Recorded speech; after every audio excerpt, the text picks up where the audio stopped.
नमस्कार। कुछ दिनों बाद ईसाई नववर्ष प्रारंभ होने वाला है।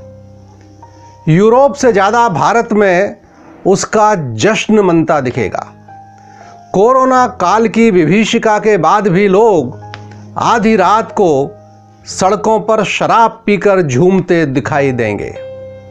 कई जगहों पर तो दिवाली से कहीं ज़्यादा रंग बिरंगी आतिशबाजी से आसमान ढक सा जाएगा।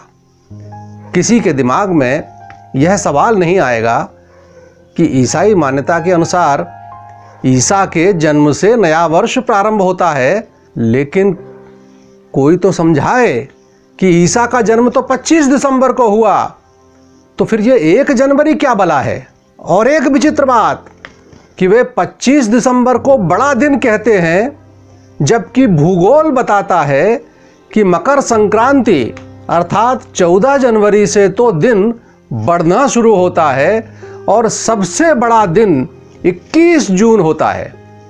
सच तो यह है कि अंग्रेजी वर्ष न तो वैज्ञानिक है और न ही ऐतिहासिक। सच्चाई यह भी है कि पश्चिम में अधिकांशतः सर्दी रहती है, इसलिए उनकी काल रचना सूर्य केंद्रित है। इसके विपरीत अरब के रेगिस्तान प्रायः तपते ही रहते हैं, इसलिए उनकी कालगणना में चंद्रमा की शीतलता का अधिक महत्व है। इसी कारण उनके कैलेंडर अधूरे ही रह गए। एक समय था जब दोनों ही साल में 10 महीने मानते थे। बाद में पश्चिम ने तो भूल सुधार कर उनकी संख्या 12 कर ली, पर मुस्लिम कैलेंडर आज भी जस का तस है। यही कारण है कि कभी ईद सर्दी में आती है, तो कभी गर्मी में, तो कभी बरसात में। ईसाइयों द्वारा 10 महीने के स्थान पर 12 महीने किए जाने की भी बड़ी रोचक गाथा है। यह कार्य हुआ 532 ईस्वी में जूलियस सीजर के राज्य में। अतः इसे रोमन या जूलियन कैलेंडर कहा गया। कैलेंडर बनाते समय संत अगस्त के नाम पर एक महीना बनाकर उसमें 31 दिन कर दिए गए।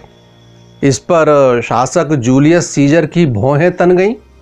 उसने कहा कि उनके नाम पर भी एक महीना होना चाहिए, और वह भी अगस्त से पहले, और उसमें भी 31 दिन ही होना चाहिए। तो लीजिए, जूलियस के नाम पर अगस्त के पहले जुलाई महीना आ गया, और वह भी 31 दिन का। अब सवाल आया कि बढ़ाए हुए 2 दिन कहाँ से लाए जाएं? तो गरीब फरवरी सामने पड़ गई, और उसके हिस्से के 30 दिन में से 2 दिन काट लिए गए। वे बेचारी आज भी अपने 28 दिनों के साथ जुलाई और अगस्त को कोस रही है। इतना ही नहीं, तो शुरू में एक साल को 365.25 दिन के बराबर माना गया, जबकि वह सायन वर्ष 365.2422 दिन से 11 मिनट 13.9 सेकंड अधिक था। फलतः सन 1582 तक इस कैलेंडर में 10 अतिरिक्त दिन जमा हो गए। अतः पोप ग्रेगरी ने एक धर्मादेश जारी कर 4 अक्टूबर के बाद सीधे 15 तारीख घोषित कर दी। अब बड़ा मजा हुआ। लोग सोए 4 अक्टूबर की रात को, पर जब उठे तो उस दिन 15 अक्टूबर था। जिन लोगों के जन्मदिन या विवाह की वर्षगांठ उन दिनों में पड़ती थी, वे सड़कों पर आकर शोर मचाने लगे, अपने दिन वापस मांगने लगे। कुछ लोग इसलिए भी भयभीत थे कि कहीं उनकी आयु भी तो कम नहीं हो जाएगी 10 दिन। कुछ दिन के शोर के बाद सब शांत हो गए। इस व्यवस्था के बाद बना कैलेंडर पोप ग्रेगरी के नाम पर ग्रेगरी कैलेंडर कहलाया। जहाँ जहाँ अंग्रेजों का शासन रहा, वहाँ वहाँ उसे ही प्रचलित किया गया। है ना कमाल की बात कि उनका दिन रात के अंधेरे में 12 बजे प्रारंभ होता है। शायद ऐसे ही लोगों के लिए भारतीय शास्त्रों में निशाचर शब्द आया है। इस्लाम या ईसाई कालगणना की तुलना में भारतीय कालगणना अधिक वैज्ञानिक है। भारतीय मनीषियों ने सूर्य और चंद्रमा दोनों को आधार बनाकर अपना कैलेंडर निर्मित किया। इसीलिए हमारा पंचांग तिथि, मास, पक्ष और अयन भी बताता है। चैत्र शुक्ल प्रतिपदा को ही पृथ्वी का पिंड सूर्य से अलग हुआ था, अतः यह पृथ्वी का जन्मदिन है। ब्रह्म पुराण के अनुसार ब्रह्मा जी ने सृष्टि निर्माण इसी दिन सूर्योदय से प्रारंभ किया। चैत्र मासे जगत ब्रह्मा संसर्ज प्रथमे हनि, शुक्ल पक्षे समग्रम तु सदा सूर्योदय सति। भारतीय कालगणना में पृथ्वी के संपूर्ण इतिहास को 14 भागों में बांटा गया है। प्रत्येक भाग को मनवंतर नाम दिया गया है। एक मनवंतर की आयु 30,67,20,000 वर्ष की होती है। अभी तक 6 मनवंतर बीत चुके हैं, अर्थात पृथ्वी का संपूर्ण इतिहास 4 अरब 32 करोड़ वर्ष का है। विश्व में प्रचलित सभी कालगणनाओं में भारतीय कालगणना प्राचीनतम है। इसके साथ ही इतिहास की अनेक महत्वपूर्ण घटनाओं का साक्षी भी वर्ष प्रतिपदा रहा है। त्रेता युग में श्री राम और द्वापर में युधिष्ठिर का राज्याभिषेक इसी दिन हुआ था। उज्जैनी के महान सम्राट विक्रमादित्य ने विदेशी शकों को हराकर इसी दिन राजधानी में प्रवेश किया था। उसी स्मृति में विक्रम संवत प्रारंभ हुआ। विक्रमादित्य के विषय में एक अन्य महत्वपूर्ण तथ्य भी स्मरणीय है कि उन्होंने पराजित शकों को हिंदू समाज में ही विलय कर लिया।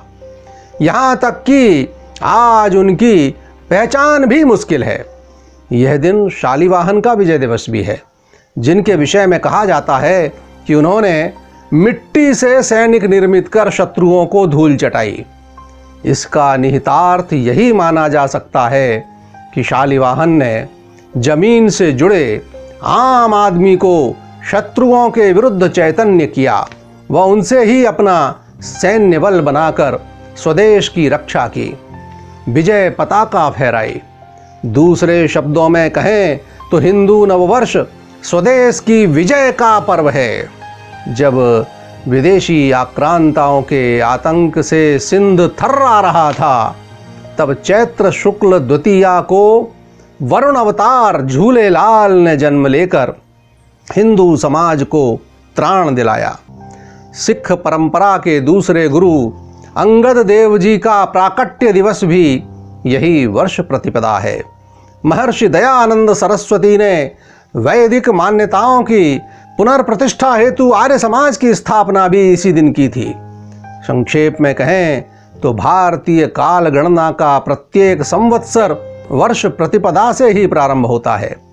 सृष्टि संवत से लेकर कल्पाब्द, युगाब्द, वामन, श्री राम, श्री कृष्ण, युधिष्ठिर, बुद्ध, महावीर, शंकराचार्य, शालिवाहन, बंगला, हर्षाब्द, कलचुरी, फसली, वल्लभी आदि सभी संवत्सर इसी दिन से प्रारंभ होते हैं।